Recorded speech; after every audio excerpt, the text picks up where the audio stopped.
دعاؤں کی قبولیت کے اثرات شامل کیے جاتے ہیں۔ ہر پل اس دین پر چلنے والوں کے گناہوں کی مغفرت کی جاتی ہے۔ رحمتوں والے فرشتے عرش و فرش کے جہان میں مومنین بندوں کے سجدوں کی، رکوع کی، تسبیحات کی، عبادات کی، تلاوات کی حاضریاں لگا کر یہ حاضریاں مقبول اور منظور کرنے کے لیے اللہ کے دربار میں مومن بندوں کی پیش کی جاتی ہے۔ بندہ فرش پر بیٹھ کر اپنے رب کو یاد کر رہا ہوتا ہے تو وہ صرف فرش پر بیٹھ کر اپنے رب کو، رب کے رستوں کو یاد کرنے والا وہ فرشی نہیں ہوتا۔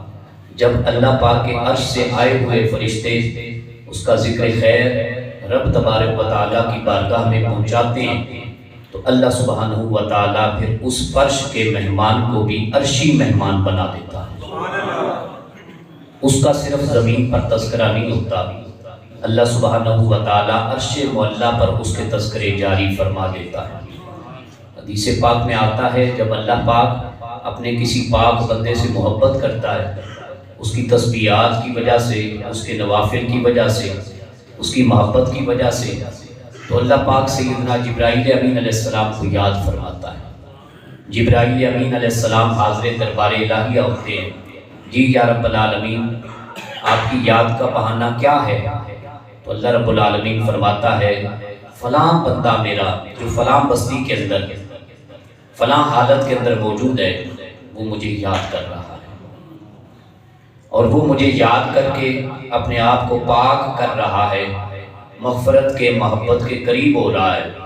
اس لیے تم پر لازمی ہے کہ اے میرے پیارے جبرائیل، فرشتوں کے سردار، جب وہ مجھ سے پیار کرتا ہے تو تم میرے فرشتوں کے سردار ہو، تم بھی اس سے محبت شروع کرو۔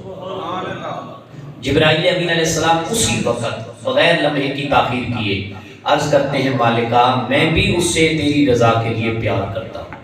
اللہ پاک فرماتا ہے یہ اعلان جو تمہارے پیار کا ہے یہ میکائیل علیہ السلام تک بھی پہنچا دو، یہ اسرافیل علیہ السلام تک بھی پہنچا دو، یہ اسرائیل علیہ السلام تک بھی پہنچا دو۔ یا رب العالمین ہم نے پہنچا دیا، اس بندے سے جس طرح میں ٹوٹ کر تیری رضا کے لیے پیار کرتا ہوں، میکائیل علیہ السلام بھی اسی طرح پیار کرتے ہیں، اسرافیل علیہ السلام بھی اسی طرح پیار کرتے ہیں، اسرائیل علیہ السلام بھی اسی طرح محبت اور پیار کرتے ہیں۔ اللہ پاک فرماتا ہے یہ بھی کافی نہیں، عرش کی جتنی مخلوقات ہیں، جتنے معاملات ہیں، ان سب تک میرے اس بندے کی محبت کا سندیشہ پہنچا دو۔ یا رب العالمین ہم نے پہنچا دیا، پہنچا کر آ گئے، سارے کے سارے عرش کے مہمان، عرش کی تخلیقات، مخلوقات، اسباب، یہ سارے کل کائنات کے عرش کے معاملات اس بندے سے پیار کرتے ہیں۔ اللہ پاک فرماتا ہے یہ جبرائیل یہ بھی کافی نہیں، آخر میرے بندے نے، مومن بندے نے مجھے یاد کیا ہے، مجھے نہیں پکارے گا تو کس کو پکارے گا، مجھے صدا نہیں دے گا تو کس کو صدا دے گا۔ لاکھوں لوگ اپنے اپنے کاروبار میں لگے ہوئے ہیں، اپنی زندگانی کے روز و شب گزار رہے ہیں، ایک یہ بندہ ہے جس نے مجھے بڑی آس، امید، یقین، توکل کے ساتھ یاد کیا۔ اے جبرائیل عرش سے نیچے اترو، یا رب العالمین کدھر؟ فرش پر جاؤ، وہاں پر جو فرشی میرے مہمان بندے ہیں ان کے درمیان بھی جا کر یہ اعلان کر دو عرش و فرش کی ہر چیز اس بندے سے محبت کی گواہی پیش کرتی ہے، اس بندے سے اس کا رب بھی محبت کرتا ہے، اس لیے فرش والوں، کائنات میں جگہ جگہ مخلوق کے درجے میں شامل ہونے والوں، تم پر بھی لازمی ہے کہ تمہارے رب کا تمہیں حکم ہے اس بندے سے پیار شروع کر دو۔ حدیث پاک میں آتا ہے اس بندے سے پیار شروع کر دیا جاتا ہے، وہ بندہ مخلوق کی نظر میں بھی محترم ہو جاتا ہے، اور عرش کی جتنی مخلوقات ہیں ان کی نظر میں بھی معزز، مکرم ہو جاتا ہے۔ جس بندے کو عرش و فرش کا مہمان بنا کے اللہ محبتوں کا سندیشہ اور بشارتیں دیتے، آپ اندازہ نہیں لگا سکتے وہ سوتا ہوگا تو اس کے سونے کی کیا برکتیں ہوں گی، نماز پڑھتا ہوگا نماز کی کتنی بڑی برکتیں ہوں گی، دعا کے لیے اپنے رب کو یاد کرتا ہوگا، آپ اور میں نہیں سمجھ سکتے اللہ تعالیٰ کے کامل فرشتے اس کی دعا پر آمین کس طرح کہتے ہوں گے۔ وہ بندہ بیت اللہ شریف کرتے ہوئے طواف کعبہ کرتا ہے، آپ نہیں جانتے اس کے ساتھ شمولیت طواف کعبہ کی منظوریاں کرنے کے لیے کتنے فرشتے آمین کی پکار کہتے ہیں۔ آپ کو نہیں اندازہ وہ بندہ جب اللہ تبارک و تعالیٰ کے محبوب کامل صلی اللہ علیہ وسلم پر درود و سلام پڑھتا ہے تو وہ صرف درود و سلام کی بولیاں اس بندے کی پڑھی ہوئی نہیں ہوتی، اللہ تعالیٰ کے عرش کے مہمان ملک الملائکہ فرشتوں کے سردار اپنے لشکر سمیت اس درود پاک کی صدا میں شامل ہوگا۔ ایک بندے کا پڑھا ہوا درود پاک ایک بار ہے، لیکن جب اس بندے کی صدا کے ساتھ، اس کے معاملات کے ساتھ لاکھوں کروڑوں فرشتوں کی صدائیں شامل حال ہو جاتی ہے، محبوب مکرم صلی اللہ علیہ وسلم کی بارگاہ میں وہ درود پہنچتا ہے، اللہ اکبر کبیرہ، اس درود پاک کو قبولیت کی کتنی مہر لگتی ہے۔ اس لیے ہمارے معاملات ایسے نہیں کہ ہم کامل مومن ہیں، ہم کامل مومن ہیں، ہم متوکل مومن ہیں، ہم بندگی کا حق ادا کرنے والے اہل ایمان ہیں، لیکن کم از کم یقین سب کا مضبوط ہے کہ ایک خدا ہے جو سب کی سنتا ہے، ایک خدا ہے جو سب کا حاجت روا ہے، ایک خدا ہے جو سب کا مشکل کشا ہے۔ یہ جتنے معاملات علی شیر خدا رضی اللہ تعالیٰ عنہ سمیت، میرے پاک محبوب مکرم صلی اللہ علیہ وسلم سمیت اللہ نے مشکل کشائی کے، حاجت روائی کے، یہ جتنے اسباب اس مسبب الاسباب ذات نے عالم اسباب کی دنیا کے اندر رکھے ہیں، یہ بھی اسی کی مدد ہے، یہ اس کی عطائی مدد ہے۔ جب وہ خود مدد فرماتا ہے، ہم اس کو اہل سنت اہل محبت طبقے والے ذاتی مدد کہتے ہیں۔ جب وہ کسی کی طرف سے کروا دے، وہ بھی حقیقی معنوں میں مدد خدا کی ہوتی ہے، وہ مدد عطائی ہوتی ہے۔ وہ چاہے تو بدر کے میدان میں ابو بکر کے ہاتھ میں تلوار ہو، وہ فرشتوں کو حکم دے دیتے، اذ یقول للمؤمنین الن یکفیکم ان یمدکم ربکم بثلاثۃ آلاف من الملائکۃ منزلین، جاؤ 3,000 فرشتے لڑو، کہ اتنے تنہا ابو بکر لڑ رہا ہے، کیوں عمر فاروق اکیلا مقابلہ کر رہا ہے، عثمان غنی کیوں مد مقابل ہے تنے تنہا، علی شیر خدا مذہب کے سامنے تنے تنہا نعرہ کیوں لگائیں، تم 3,000 فرشتے کیا کر رہے ہو، جاؤ زمین پر میرے بندے نے مجھے یاد کیا ہے، میرے دین اسلام کی سربلندی کے لیے تلوار اٹھائی ہے، کفار کے مد مقابل کھڑا ہے، جاؤ فرشتوں 3,000 قدسیوں، جاؤ اس بندے کی مدد میں شامل ہو۔ یہ حکم اللہ پاک کا ہوتا ہے، مدد کے اسباب زمین پر اترتے ہیں، بندے کا کام ہے نیک نیتی سے اپنے رب کو یاد کرنا۔ یہ ہماری یاد کے اندر کمی ہے کہ ہمارے معاملات بگڑ گئے، آج گناہوں کا مارا ہوا، مہنگائی کا پسا ہوا، مصیبتوں کا ہارا ہوا، اور دین سے دوری اختیار کرنے والا بندہ جائے تو جائے کدھر۔ ہماری کتنی پریشانیاں ہیں، مہنگائی نے آج تگڑے سے تگڑے بندے کی بھی کمر توڑ کے رکھ دی ہے ایسی بات کی نہیں، مصیبتوں نے ہمارا نہیں ہمارے گھر کا بھی گھراؤ کر لیا، خاندانوں کا گھراؤ کر لیا، کاروباری فیکٹریاں ان کا گھراؤ کر لیا، سمجھ کچھ نہیں آتی، ڈیرے کے ڈیرے، آباد کے آباد گلستان بھی آباد ہوتے ہوئے نظر آتے ہیں، اور گناہوں کی لت نے، گناہوں کی ضد نے، نفس کی ہوا پرستی نے، خواہشات کی تیزی نے اور اتباع نے اپنے رب سے اتنا دور کر دیا ہے، جو چاہتا ہے دنیا کے اس پرفتن دور میں اپنی دکانداری چمکانا شروع کر دیتا ہے، اللہ سے ہمیں دور کر رہا ہے، نماز سے ہمیں دور کر رہا ہے، قرآن سے ہمیں دور کر رہا ہے، دعاؤں سے ہمیں دور کر رہا ہے، یقین کامل سے ہمیں دور کر رہا ہے، اور سنت کی بہاروں سے ہمیں دور کر رہا ہے۔ آخر ہمارے پاس کوئی دوا نہیں ہے، دوا بڑی ہے، لیکن ہم مریض وہ ہیں کہ جن کو دواؤں پر یقین نہیں رہا۔ اللہ پاک نے سورۃ فاتحہ ہم مسلمانوں کے لیے اتاری، اس کی 7 آیات بینات میرے اور آپ کے رحمت للعالمین نبی صلی اللہ علیہ وسلم بیان فرماتے ہیں، ان 7 آیات بینات کے اندر اللہ تعالیٰ نے ہر بیماری کا موت کے سوا علاج رکھا ہوا ہے، مگر پڑھتے کتنے ہیں؟ دوسروں سے دم کرواتے پھر رہے ہیں، خود نہیں پڑھتے۔ خود پڑھنے والے خود عامل بنے، خود عامل ہم نہیں ہیں تو جگہ جگہ پہ ڈیرے لگا کے آباد کیے ہوئے بیٹھنے بٹھانے والے وہ عامل بنے بیٹھے، جن کو وضو کا صحیح طریقہ کار کا نہیں پتہ، جن کو بال رکھنے کا نہیں پتہ، جن کو مونچھیں رکھنے کا نہیں پتہ، جن کو داڑھی کا نہیں پتہ، جن کو دسترخوان کی سنتوں کا نہیں پتہ، جن کو سفر کرنے والی سنتوں کے آداب سے جو لوگ غافل ہیں، جو لوگ مسافہ سلام صحیح نہیں کر سکتے، اور جو لوگ اپنے کپڑے اپنا جسم صحیح طریقے سے پاک نہیں رکھ سکتے، وہ ہمارے رہنما، ہمارے رہبر، ہمارے لیڈر اور ہمارے مذہبی پیشوا بنے ہوئے ہیں۔ کیا یہی لوگ رہ گئے ہیں ہماری بیماریوں کے حل کے لیے؟ ہمارے پاس اپنی کوئی دوا نہیں ہے۔ میں نے جو قرآن مجید کی آیت بجینہ پارہ نمبر 9 سے تلاوت کی، اس میں میرے مالک کائنات نے ہمیں دوائی بھی بتائی ہے، ہمارے مرض بھی بتائے۔ فرمایا وَلِلَّهِ الْأَسْمَاءُ الْحُسْنَى، اور اللہ ہی کے سونے سونے نام ہیں، بولے نا سبحان اللہ، تم بھی سونے بنو نا، سونی سبحان اللہ کہو۔ وَلِلَّهِ الْأَسْمَاءُ الْحُسْنَى، حسنہ کا معنی سونا، چمکتا ہوا، حسن والا، خوبصورتی والا، زیب و زینت والا، روب رنگش والا، نقش و نگار والا، یہ سارے حسنہ کے معنی۔ وَلِلَّهِ الْأَسْمَاءُ الْحُسْنَى، اللہ فرماتا ہے میرے نام سارے ہی سونے ہیں۔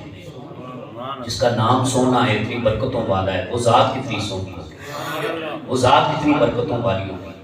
یا اللہ تیرے نام بھی سونے ہیں، ہمارا تو دل سے ایمان ہے تو بھی سونا ہے، لیکن کریں کیا؟ تو اللہ نے حکم دیا فَادْعُوهُ بِهَا، مجھے ان سونے سونے ناموں سے پکارا کرو، پکارا کرو مجھے۔ کبھی مجھے الرحیم کہا کرو، کبھی مجھے یا اللہ کہا کرو، کبھی مجھے الرحمن کہا کرو، کبھی مجھے القدوس کہا کرو، کبھی مجھے السلام کہا کرو، کبھی مجھے المومن کی بولیاں سنایا کرو، المہیمن سے مجھے یاد کیا کرو، الملک کی صدا لگایا کرو، یا ذا الجلال والاکرام مجھے پکارا کرو، القابض سے مجھے یاد کیا کرو، الباسط سے مجھے یاد کیا کرو، الخافض سے مجھے یاد کیا کرو، الرافع سے مجھے یاد کیا کرو۔ مومن بھی میں ہی ذات ہوں، رحمان ذات بھی میں ہی ہوں۔ ہر چیز کا مالک اللہ تعالیٰ ہے۔ کسی بالکل ان پڑھ بندے سے بھی پوچھ لینا اس کائنات کا خالق کون ہے، وہ کہے گا اللہ۔ مالک کون ہے؟ مالک کون ہے؟ رازق کون ہے؟ پروردگار کون ہے؟ رحمان کون ہے؟ رحیم کون ہے؟ یہ جو بولیاں چند لمحوں میں، چند لفظوں میں آپ نے سنائی نا، صدا دے کے اور جواب دے کے، یہی بولیاں آپ اسی طریقے سے کبھی رب کو سنا کے دیکھیں، کبھی رب کو سنا کے دیکھیں۔ ایمانی بات ہے، اللہ ممبر کی عظمتیں نصیب نہ کرے۔ کبھی خود آپ پکا عہد مان کے، آج میں نے کسی کو یہ بات نہیں بتانی، اپنے رب کو سنانی، اور سنانے کے بھی مختلف انداز ہیں۔ یہی بولی آپ اس طرح کر کے بھی سنا سکتے ہیں، یہی بولی آپ نماز کے علاوہ کبھی سجدہ دیں، اضافی سجدہ کریں، اس میں اپنے رب کو سنائیں۔ یہی بولیاں، یہ جو آپ نے ناموں کی پاکیزگیاں اور صدائیں دی ہیں، یہی آپ قرآن مجید پڑھتے پڑھتے دل کے اندر یہی الفاظ پڑھنا شروع کریں۔ آپ کا دھیان مہیمن کی طرف ہو، آپ کا دھیان القدوس کی طرف ہو، آپ کا دھیان الملک کی طرف ہو، آپ کا دھیان یا ذا الجلال والاکرام کی طرف ہو، آپ کی پوری توجہ الباسط کی طرف ہو، آپ پورے محو ہو جائیں الخافض کی گہرائیوں میں۔ آپ دیکھیں گے کہ تلاوت بعد میں ختم ہوتی ہے، مسئلہ پہلے حل ہو جاتا ہے۔ دعاؤں کی آمین کا سندیسہ بشارت بعد میں آپ کو ملتا ہے، آپ کے مسئلے کا حل پہلے آپ کی دہلیز پر کسی کے سامنے آپ بتائیں گے بھی نہیں۔ مجھ جیسے نکموں کو آپ کے مسئلے کی خبر بھی نہیں ہوگی۔ اللہ تعالیٰ آپ کا اسی سجدے کو بہانہ بنا کے، اسی تلاوت قرآن کو بہانہ بنا کے، اسی دعا کے لیے ہاتھ اٹھانے کو بہانہ بنا کے، میرا مالک بغیر پردہ چاک کیے آپ کی وہ مشکل آسان فرمائے۔ حدیث پاک میں آتا ہے، ترمذی شریف میں ہے، اللہ پاک کے 99 نام ہیں، صرف ترمذی شریف میں۔ بقیہ جتنی قرآن و سنت کی کتابیں ہیں، سنت کی کتابیں ہیں، ابی داؤد ہے، بخاری ہے، مسلم ہے، ابن ماجہ ہے، مشکات ہے، الترغیب والترہیب ہے، صحیح ابن حبان ہے، اور پورا قرآن کا خزانہ ہے، 6666 آیات بینات ہیں، ان سب میں ہے۔ اللہ کو صرف 99 ناموں تک محدود نہ رکھو۔ یار ترمذی شریف بتاتی ہے اللہ کے 99 نام ہیں، تو کہنے والوں نے کیا ہی خوبصورت محدثین نے اس کی تشریح بیان کی۔ کہا ہاں، جب آپ کو پہلا انٹروڈکشن تعارف کروانا تھا، آپ کو کہا گیا 99 نام ہیں، لیکن یہ نہیں کہا گیا 99 تک ہیں، کہا گیا 99 نام ہیں۔ تم پہلی کلاس کے ابھی اسٹوڈنٹس ہو، ابھی 99 ناموں سے رب کو پکارنا تو شروع کرو نا، ابھی پہلی کا قاعدہ اسماء الحسنیٰ کا قاعدہ پڑھنا تو شروع کرو۔ جب 99 کے پابند بنو گے، 99 کی لذت محسوس کرو گے، 99 کا فیض پاؤ گے، اب ساری زندگی 99 ناموں تک محدود نہیں رہنا۔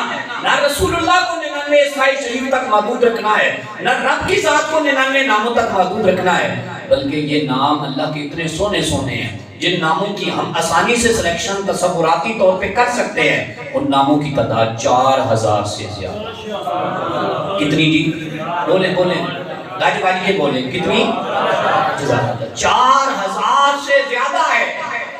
ہم قرآن کی چند آیتیں یاد کر لیں، جی مجھے ایک سپارہ یاد ہے، جی میں نے سورہ یاسین حفظ کی ہوئی ہے، کوئی بندہ امتی ایسا تو دکھائیں جو کہے کہ مجھے 4000 کے 4000 اللہ کے سونے سونے نام ہیں، رب کو پکارنے والے کو مجھے زبانی یاد ہے۔ تو ہماری کمی ہے، ہم اس طرف تصور لے کے نہیں گئے، ہم نے یاداشت کا رخ اس طرف کیا نہیں ہے، ہم نے رب کو ان 4000 ناموں سے پکارا نہیں ہے۔ ہماری پکار کے اندر کمی ہے، رب کے سننے کے اندر کوئی کمی نہیں ہے۔ وہ قرآن مجید میں بار بار اعلان فرماتا ہے انہ هو السمیع البصیر، سننے والا بھی میں ہوں، دیکھنے والا بھی میں ہوں۔ ان اللہ علیم بذات الصدور، جاننے والا بھی میں ہوں، سینوں کے راز سے بھی باخبر میں ہوں، میرے سامنے کوئی مخفی چیز نہیں ہے۔ ہمارے دل میں تصور بعد میں آتا ہے، رب کی بارگاہ میں تصور پہلے حاضری کے طور پر پیش کر دیا جاتا ہے، آتا بھی تصور بعد میں ہے۔ تصور آنا، پھر اس مسئلے کو یاد کرنا، پھر اس مسئلے کے بارے میں سوچو فکر میں مبتلا ہونا، پھر اس مسئلے کو زبان کا حصہ بنانا، زبان پر لے کے آنا، پھر کسی کو بتانا، پھر اس کے بعد اس کے لیے دعا کروانا، اس کے حل کے لیے سوالی بننا۔ یہ 5 سے 6 مرحلے ہیں۔ کتنے مرحلے ہیں؟ بولے کتنے مرحلے ہیں؟ 5 سے 6 مرحلے ہیں۔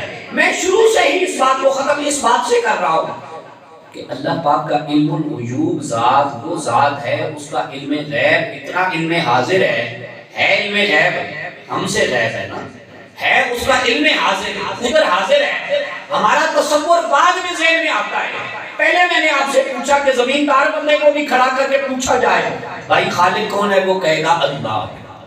بندے کے جسم کا صرف خالق نہیں اللہ، عقل خرد کا، ہوش و ادراک کا خالق بھی اللہ ہے۔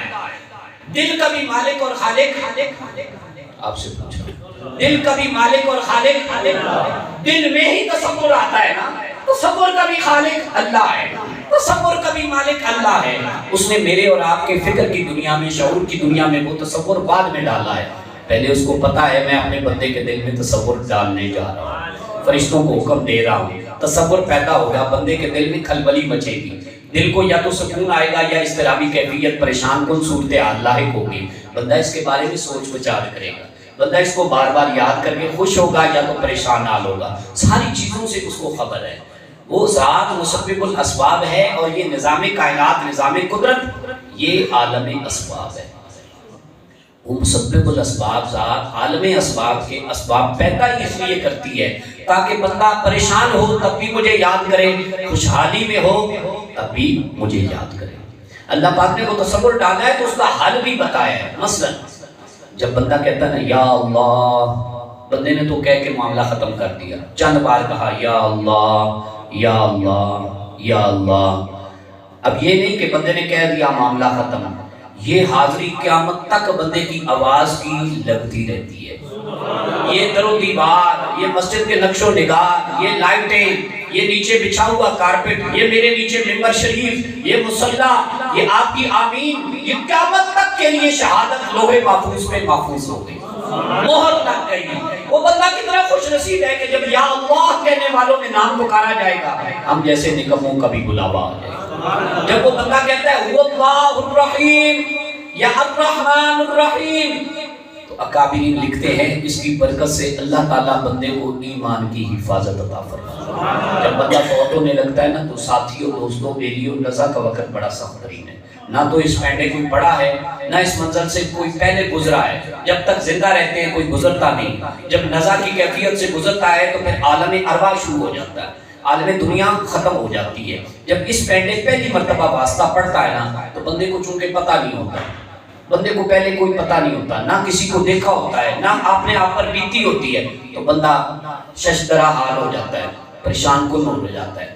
علماء نے لکھا ہے، علماء نے لکھا ہے جب الرحمن الرحیم یا هو اللہ الرحیم کہہ کے پکارو گے، رب کو یہ لفظ بار بار پکار کے سناؤ گے، بار بار پکار کے سناؤ گے، اللہ تعالیٰ تمہارے ایمان کی گواہی کو بھی، توحید و رسالت کی شہادت کو بھی لوح محفوظ پہ محفوظ فرما دے۔ جب نزا کی وقت کی کیفیت کی سختیاں بھی آئیں گی، شیطان بہکاوے میں بھی لے کے آنا چاہے گا، وہ لوح محفوظ پر لکھی ہوئی گواہی بار بار تمہارے سے رجوع کرے گی، بار بار تمہارے سے رجوع کرے گی۔ موبائل لے جائے نا کہیں، وائی فائی کا کنیکشن لگوایا ہو تو وہ سگنل آتے ہیں نا موبائل پہ، یہ سمجھو لوح محفوظ سے سگنل آنا بندے مومن کے دل میں ایمان کے تقاضوں کے مطابق شروع ہو جاتے ہیں۔ شیطان کہے گا مومن نہیں ہے، تو کہہ دے میں مجھے رب کا نہیں پتا، تو کہہ دے میں اس کو خالق نہیں مانتا، تیرے اوپر مشکل ہے آسان ہو جائے گی۔ شیطان بڑے بڑے لارے، بڑے بڑے بہکاوے میں بندہ مومن کو لے کے آتا ہے، لیکن وہ جو سگنل آ رہے ہوتے ہیں لوح محفوظ کی شہادت کے، جب بندے نے پڑھا ہوتا ہے،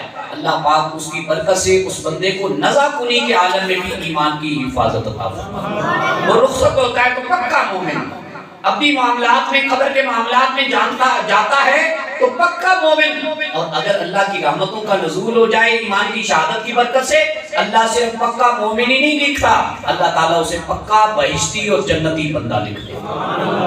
آج روزیوں کے حوالے سے بندے پریشان رہتے ہیں. ہم کہتے ہیں القابض الباسط, القابض الباسط. بھائی یہ اس کو ورد معمول بناؤ. رازق جب خدا کو مانا ہے تو پھر فکر معاش کیوں؟ جب وہ ہر جگہ موجود ہے پھر اپنے سے باہر اس کی تلاش کیوں؟ جب کہتے ہو اللہ تعالیٰ ہر جگہ ساتھ ہے, تو اللہ تعالیٰ نے بندے کو بھیجا ہے تو رازق وہ ذات ہے, بندے کا رزق ساتھ نہیں بھیجا. بندے کا رزق ساتھ بھیجا ہے. بندے کا رزق پہلے آتا ہے, بندے کا رزق پہلے آتا ہے, بندہ بعد میں آتا ہے. بندے کا رزق اولادیں بعد میں پیدا ہوتی ہیں, ان کے رزق پہلے آ جاتے ہیں. اولادیں کھانا پینا دودھ کے علاوہ 4-5 سال کی ایج میں بعد میں پہنچتی ہیں. اللہ تعالیٰ اس کے اسباب پہلے والدین کو عطا فرما دیتے ہیں. بلکہ حدیث پاک میں تو آتا ہے آج گھٹن سی محسوس ہوتی ہے, معاشرے کی المناک کی صورتحال ہے. بیٹیاں پیدا ہو جائیں تو اور زیادہ گھٹن کا شکار. حدیث پاک تو یہاں تک میری اور آپ کی رہنمائی کرتی ہے. حدیث پاک میں فرمانے نبی پاک صلی اللہ علیہ وسلم ہے, فرمایا جب بیٹی کو بھیجا جاتا ہے تو عرش و فرش کے اندر اعلان کروائے جاتے ہیں, اے بابا جان پریشان نہ ہونا, میری مما جی پریشان نہ ہونا, دل چھوٹا نہ کرنا, جاہلیت والی یادیں اور رسومات تر و تازہ نہ کرنا. ہم آئی بعد میں ہیں, اللہ تعالیٰ نے ہمارا رزق پہلے تمہارے گھر میں لکھ دیا ہے, اور ہم آئی بوجھ بننے کے لیے نہیں. اللہ نے بیٹیاں دی ہیں تو اللہ نے ماں باپ کا سہارا بننے کے لیے عطا فرمایا. ہم تمہارا سہارا بننے کے لیے آ رہی ہیں, ہم تمہارا دست و بازو بننے کے لیے آ رہی ہیں, ہم رحمت کا پیغام لے کر آئی ہیں, ہم قبولیت مسرت کے شادیانے لے کر آ رہی ہیں. تو اللہ تبارک و تعالیٰ اس گھر کے اندر جہاں میری اور آپ کی کمی کوتاہی کی وجہ سے معاملات, جزاک اللہ, معاملات کی بے اعتدالی کی وجہ سے جہاں رحمتیں روٹھ رہی ہوتی ہیں, بیٹیاں تیئیں پیدا ہوتی ہیں, اللہ تعالیٰ روٹھی ہوئی رحمتوں کو بھی واپس اس گھر کا مہمان بنا دے. ہم کہتے ہیں بوجھ ہے, اللہ کہتا ہے رحمت ہے. ہم زیادہ سچے ہیں یا مالک زیادہ سچا ہے؟ ایمان سے بتاؤ, ہم زیادہ سچے ہیں یا ہمیں بھیجنے والا مالک رازق وہ خالق وہ زیادہ سچا ہے؟ وہ کہتا ہے رحمت ہے, ہم کہتے ہیں بوجھ ہے. اللہ فرماتا ہے پھر آسانی کے ساتھ ایمان کی گواہی دیتے ہو, جزاک اللہ, توحید کی گواہی دیتے ہو, رسالت کی گواہی دیتے ہو, پھر کیسا ایمان ہے؟ خود خالق بننے جا رہے ہو معاذ اللہ, خود رازق بننے جا رہے ہو. جب سے ہم نے خود عملی طور پہ یہ کہا ہے ہم نے جی وقت لگانا ہی لگانا ہے, رزق بڑا تھوڑا آتا ہے, پوری نہیں پڑتی, جب سے ہم نے نماز روزے سے رخ موڑ کے رزق کے معاملات کی طرف, ذریعہ معاش کے معاملات کی طرف کر دیا ہے, برکت ختم ہوتی جا رہی ہے. جب وہ لوگ تھے وہ ہفتے میں 3 سے 4 دن صرف بازاروں کا رخ کرتے تھے. آپ حضرت سفیان ثوری کو پڑھیں, آپ حضرت حجت الاسلام امام محمد بن غزالی علیہ الرحمہ کو پڑھیں, آپ حضرت مالک بن دینار رحمۃ اللہ تعالی علیہ کو پڑھیں, آپ حضرت عبد الرحمن بن عوف صحابی رسول عشرہ مبشرہ جنتی صحابی کے معاملات پڑھیں. یہ سب کے معاملات آپ پڑھ کے دیکھ لیں. مجھے کہیں سے آپ نکال کے نہیں دکھا سکتے کہ یہ ہفتے کے 6 دن یا 7 دن مسلسل انہوں نے بازار کا رخ کیا, 4 سے 5 دن. جن دنوں میں نہیں گئے ان دنوں میں رب کے لیے مصلی بچھا لیا, نماز پڑھنی شروع کر دی, قرآن مجید کی تلاوت شروع کر دی. کسی سیانے نے سیانہ بن کے سوال بھی کیا نا, حضرت ساری دنیا کاروبار تجارت میں مصروف ہے اور تم یہاں پہ کھڑے ہو, آج چھٹی کی ہے؟ یہ نہیں کہتے تھے, کہتے تھے آج ہی تو حاضری لگوائی ہے, آج ہی تو, بولو نہ سکیو, آج ہی تو حاضری لگی ہے. جہاں سے برکت ہونی ہے جس خالق نے بھیجا ہے اس کے ہم آج ہی تو حاضری ہو رہی ہے. ہم اپنے لیے برکتوں کا اہتمام رب سے مانگ رہے ہیں. امن یجیب المضطر اذا دعاہ ویکشف السوء ویجعلکم خلفاء الارض االہ مع اللہ. اللہ فرماتا ہے کون ہے میرے علاوہ اللہ.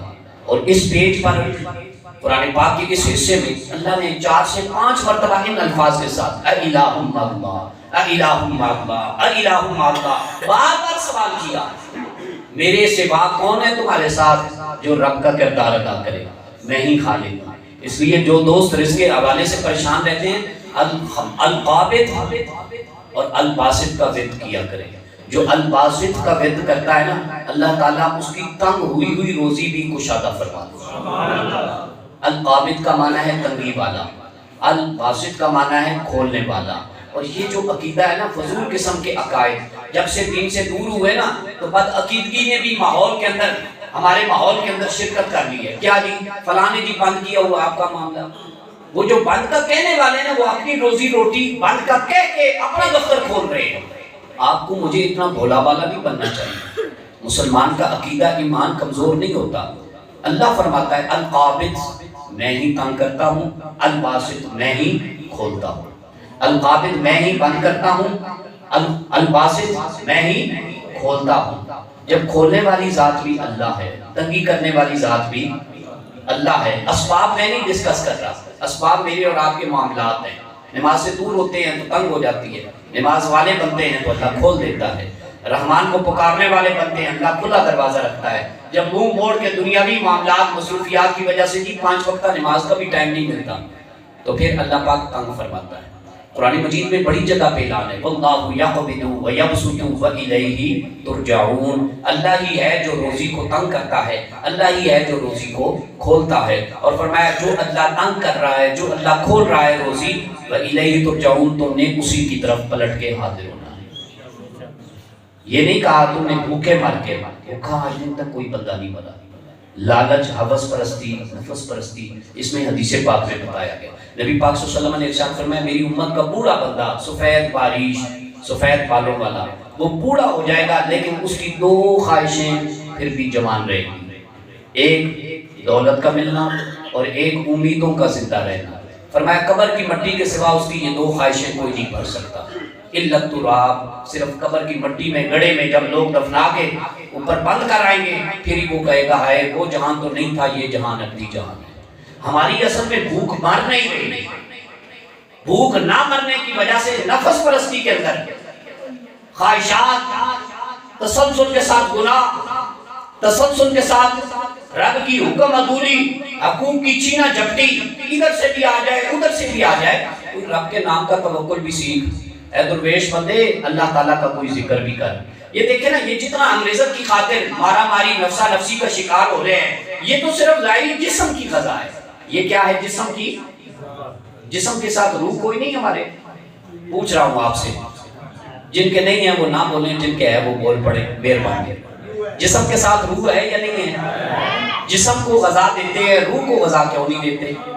گویا کہ آدھا کام کر رہے ہیں، آدھی ڈیوٹی کر رہے ہیں، آدھی ڈیوٹی کا پتہ ہی نہیں، ہوش ہی نہیں ہے کہ روح کی بھی کوئی غذا ہوتی ہے۔ روح کی غذا اللہ کے اسماء الحسنہ نام ہے، روح کی غذا نماز ہے، روح کی غذا تلاوت قرآن پاک ہے، روح کی غذا روزہ ہے جس کے بارے میں اعلان کیا گیا لعلکم تتقون، آؤ تم روزہ رکھو تمہیں تقوی کی دولت عطا فرمائے۔ روح کی غذا صدقہ و خیرات ہے، روح کی غذا خشیت الہی میں تیر کر رونا ہے، اللہ کو یاد کرنا ہے۔ روح کی غذا دل کی سچائی ہے، روح کی غذا زبان کی مٹھاس ہے، روح کی غذا اخلاق کا کردار ہے، روح کی غذا اپنے دست سے اپنے ہاتھ سے سخاوت کرنا ہے، روح کی غذا مصافحہ ہے، معانقہ ہے، گلے ملنا ہے، روح کی غذا عفو و درگزر ہے، معاف کرنا ہے، روح کی غذا صبر ہے، روح کی غذا شکر کا کلمہ ادا کرنا ہے۔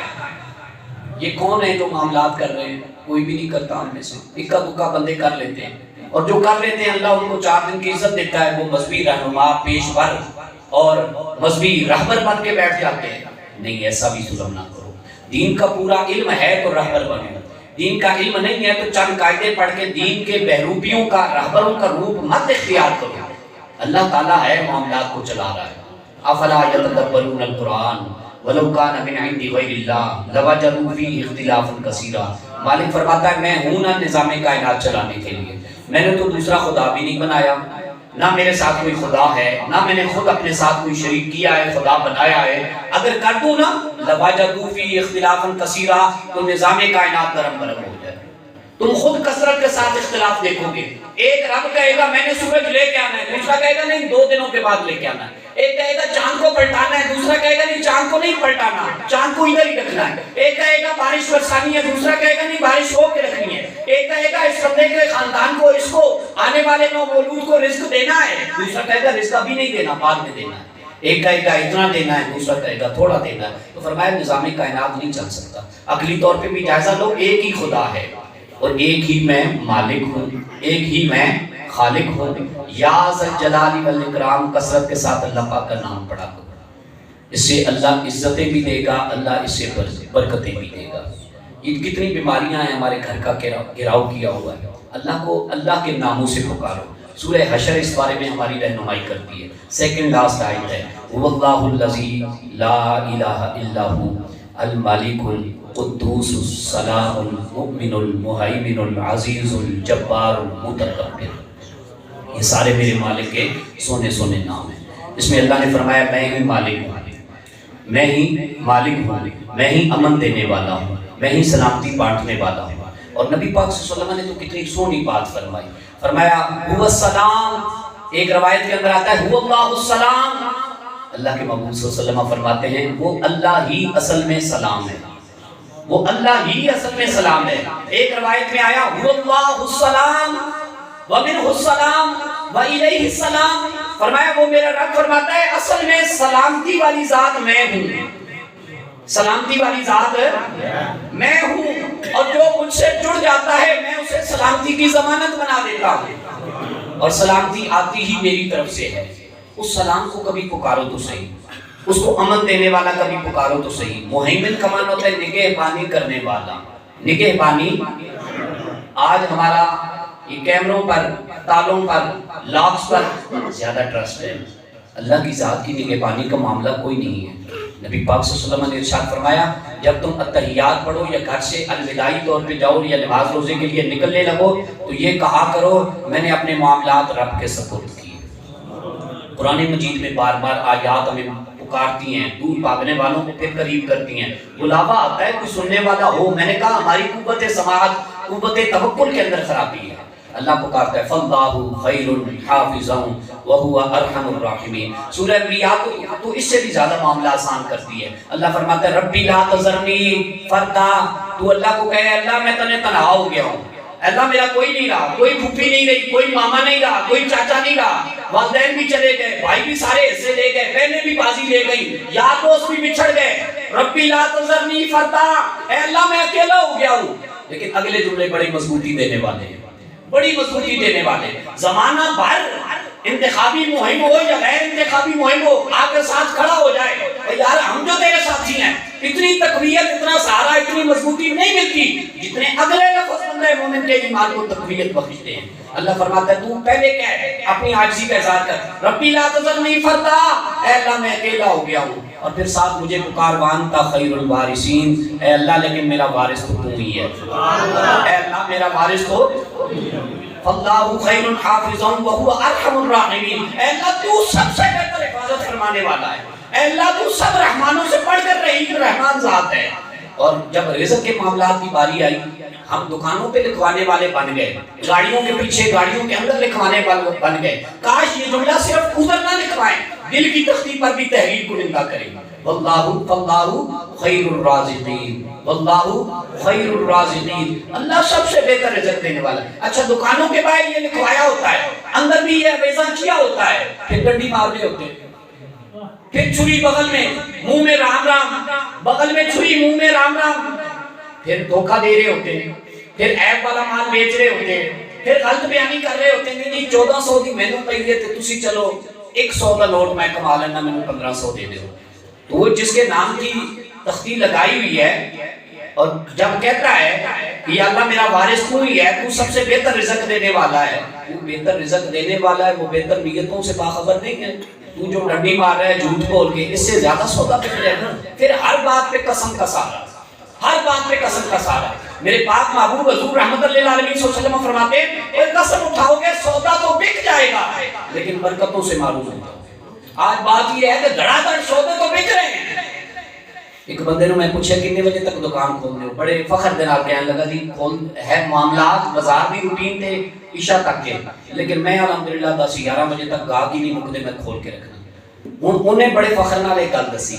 میں اندروں سوچ رہا سی کہ ویکھو یہ معاملات انہوں رب نے اتنا مصروف کیتا ہے ادھر دنیا دے جہان چ کہ 10-11 بجے تک بھی انہوں اپنی آپ نہیں کرنی. اب وہ نمازیں کتنی پڑھتا ہوگا اور مجھے بھی اندازہ ہے کتنی پڑھتا ہے. اللہ سب کے پردے رکھے، لیکن بات یہ ہے کہ ہم نے زور ادھر دیا ہے کہ ہم نے ہی کمانا ہے، ہم نے ہی چھری پھیر کے رکھنی ہے. نہیں، معاملات میں اعتدال لاؤ. آپ کو سونے سونے بچے ملیں گے تاریخ کی کتابوں میں، حدیث پاک میں. میرے پاک محبوب علیہ السلام نے صحابہ کی مجلس میں بیٹھ کر وہ واقعات سنائے.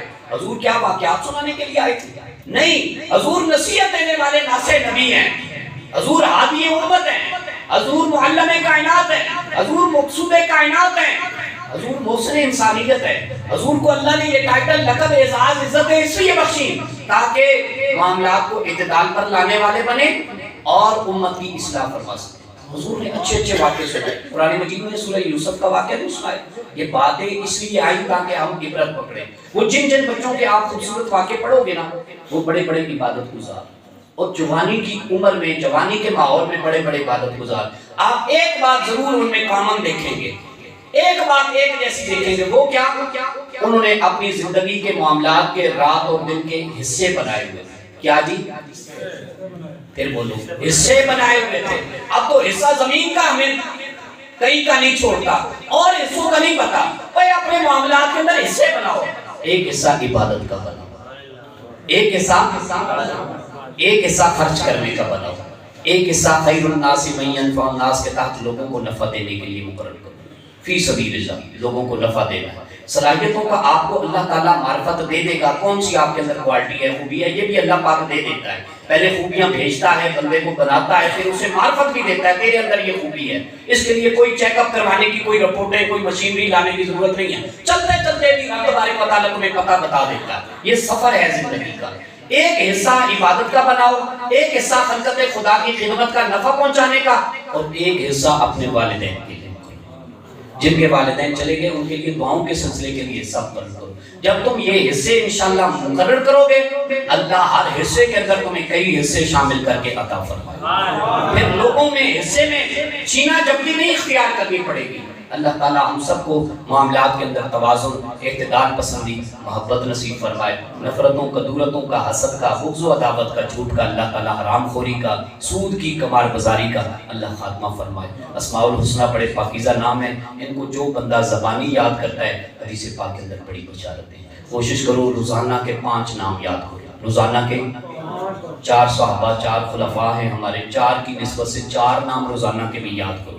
انشاءاللہ آپ روزوں کے آنے سے پہلے 99 ناموں کی بھی حافظ بن جائیں گے۔ اسماء الحسنہ کی دولت کسی کو بتا سکیں گے، جب خود پڑھیں گے تو بیٹا بیٹی پاس بیٹھنے والے کو ضرور پوچھیں گے یہ کیا پڑھ رہے ہیں؟ جی یہ اللہ پاک کے نام پڑھ رہے ہیں۔ چلو ہمیں بھی رب کے نام یاد کرواؤ۔